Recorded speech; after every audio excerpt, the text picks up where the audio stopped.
എന്തൊക്കെയാ മോനെ പറയുന്നത്? ശോഭ പഠിക്കുകയല്ലേ? അവിടെ പഠിപ്പ് കഴിഞ്ഞിട്ട് ആലോചിച്ചാ പോരെ കല്യാണക്കാര്യം?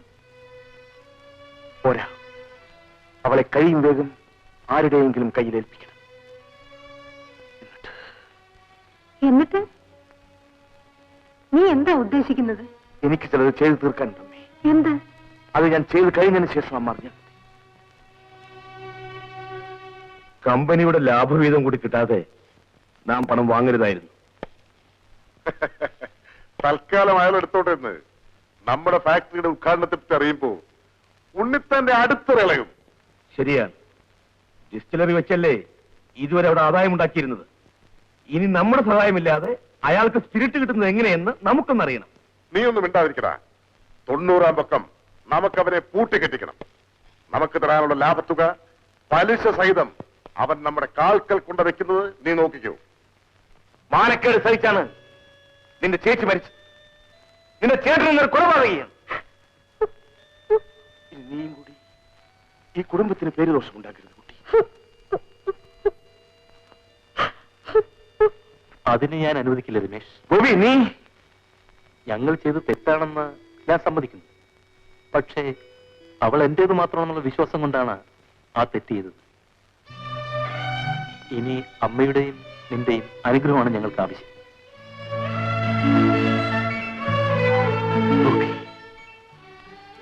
ഇന്ന് അവളെ ഒറ്റയ്ക്ക് വീട്ടിലേക്ക് വിട്ടേച്ചു പോകാൻ എനിക്ക് മനസ്സ് വന്നില്ല.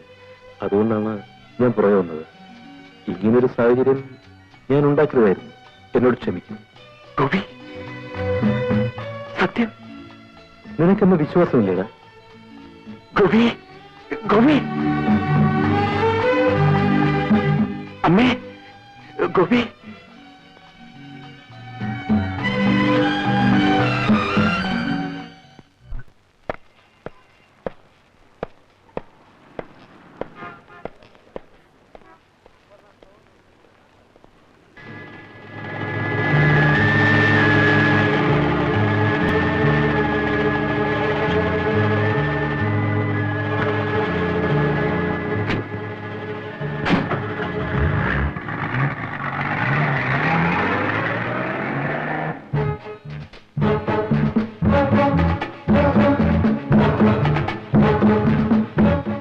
What a pleasant surprise.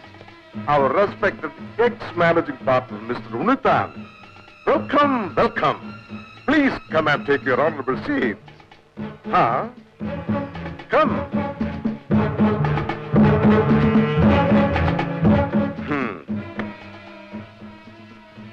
ഓഹോ, എന്നെ ഒന്ന് ഇരുത്തിക്കളയാമെന്ന് കരുതി തന്നെയാണ് പുറപ്പാട് അല്ലേ?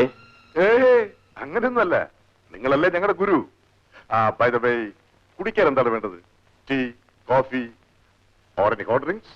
ആശാനെ, ഹോട്ട് ഡ്രിങ്ക്സ് നമ്മളുണ്ടാക്കിയതല്ല, ഫൈൻ ഇമ്പോർട്ടഡ് സ്റ്റഫ്. നിങ്ങളുടെ ഉദ്ദേശം മനസ്സിലായില്ല. Very simple. ഈ ബ്രീഫ് കേസിലുള്ള 10 ലക്ഷം രൂപയുണ്ടല്ലോ, അത് ഞങ്ങൾക്ക് വേണം. ഇതിൽ പണമുണ്ടെന്ന് നിങ്ങളോട് ആര് പറഞ്ഞു? ഇതറിയാനാണോ ആശാൻ ഇത്ര പ്രയാസം? ഞങ്ങൾക്കും ഞങ്ങളുടേതായ വഴികളൊക്കെ ഇല്ലേ? ലക്ഷക്കണക്കിന് രൂപ കൊള്ളലാഭം ഉണ്ടാക്കിയിട്ടും പാർട്ണർഷിപ്പ് തുക മാത്രം തന്നല്ലേ നിങ്ങൾ ഞങ്ങളെ പറഞ്ഞയച്ചത്. അതുകൊണ്ട് ഇതും കൂടി തന്നേക്കണം. ഉണ്ണിത്താൻ, അറിഞ്ഞുകൊണ്ട് തന്നാൽ ജീവനോടെ വീട്ടിൽ പോകാം. ഇല്ലെങ്കിൽ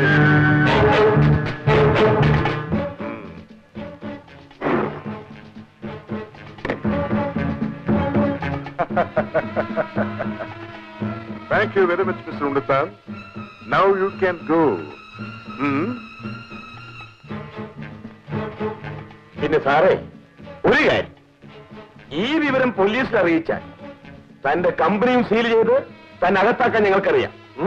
ഡ്രൈവർ സാർ, സാറിന് പുറത്തേക്കുള്ള ഒഴി കാണിച്ചു കൊടുക്കും. സാർ,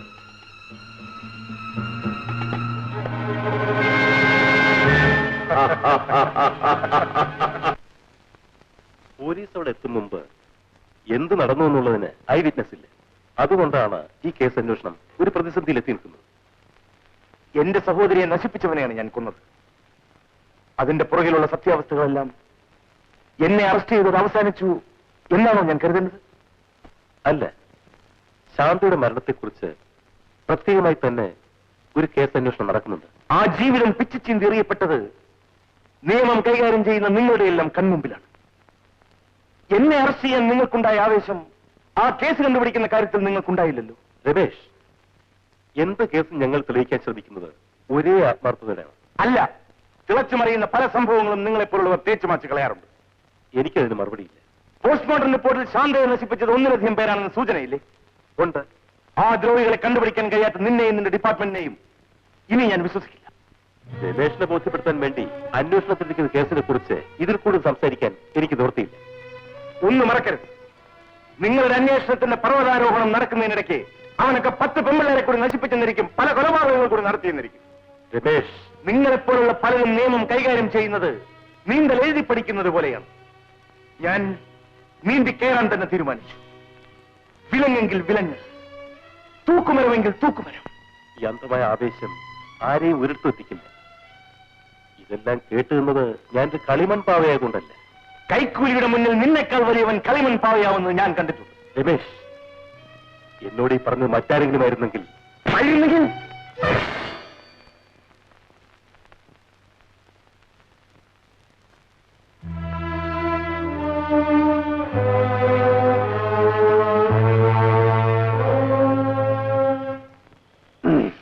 ചേട്ടാ മതി പോവാം. വാളടിക്കുന്ന ലക്ഷണം ഉണ്ടെന്നാ തോന്നുന്നു.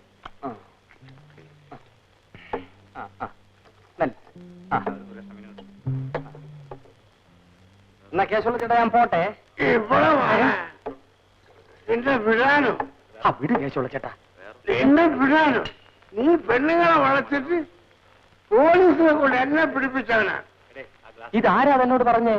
എന്റെ ഗ്രാൻഡ് ഫാദർ. ഇവിടെ വേണം. എന്റെ പൊന്ന് കേശവ ചേട്ടാ, ക്ഷമിക്കും. എനിക്കൊരു അബദ്ധം പറ്റിപ്പോയതാ. ക്ഷമിക്കും. സാധ്യമല്ല.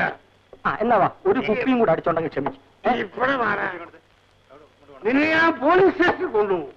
ഈ പരുവത്തിൽ കണ്ടാ നമ്മളെ രണ്ടുപേരെ അങ്ങ് അകത്താക്കും. സാരമില്ല, എനിക്ക് കോടതി അടച്ചിരിക്കാം.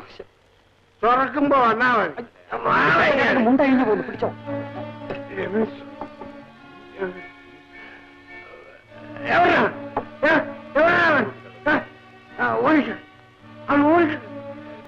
നല്ല പുള്ളിയാ.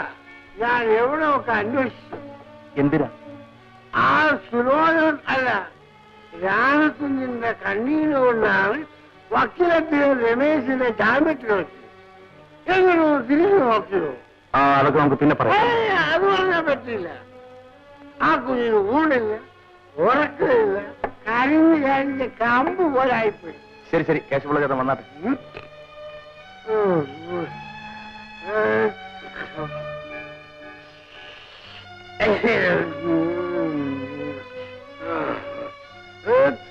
നല്ല സുഖം, ബെസ്റ്റ് കാലാവസ്ഥ.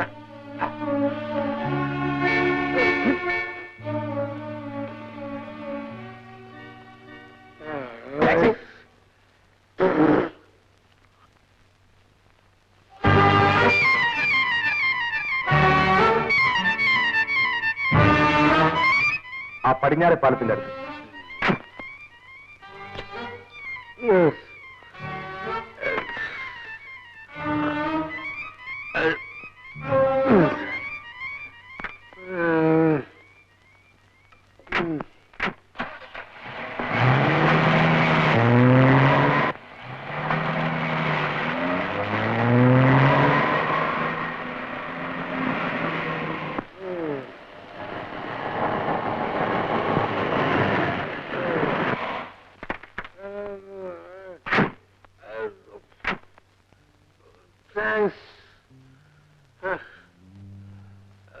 ഞാൻ അറിയാതെ ഇത്തിരി ഓവറായിപ്പോയി.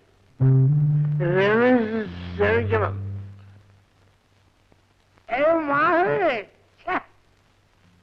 കല്യാണി, നീ എന്നെ ഒന്ന് അകത്തേക്ക് എടുത്ത് പിടിച്ചാത്തേക്ക് കൊണ്ടുപോയി.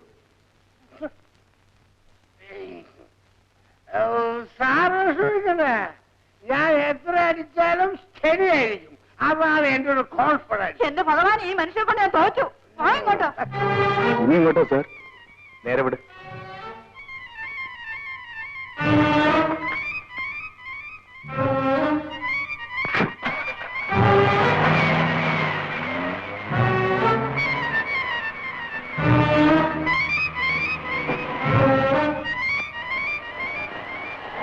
നിർത്തണ.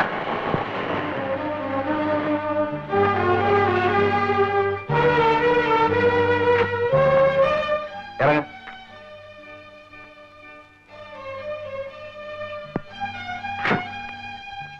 എന്താ സാർ? അന്ന് നീ ഈ കാറിൽ ഒരു പെണ്ണിനെ കൊണ്ടുപോയില്ലേ? അവളെ കൊണ്ടുപോയി ഇറക്കിയ വീട്ടിൽ ആരെല്ലാം ഉണ്ടായിരുന്നു? അയ്യോ സാർ, എനിക്കറിയില്ല. അറിയില്ല.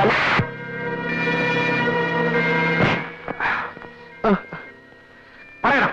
ഞാൻ പറയാം സാർ. ഡിസൂസ മുതലാളിയും ശേഖരൻ മുതലാളിയുമാണ് അവിടെ ഉണ്ടായിരുന്നത്. സത്യമാണോടാ? അതെ സാർ.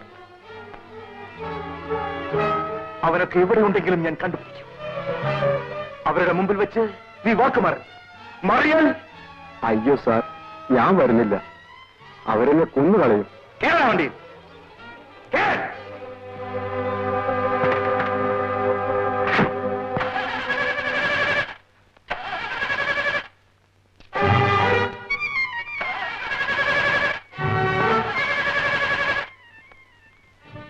സാർ, വിരോധമില്ലെങ്കിൽ ഒന്ന് തള്ളിത്തരണം.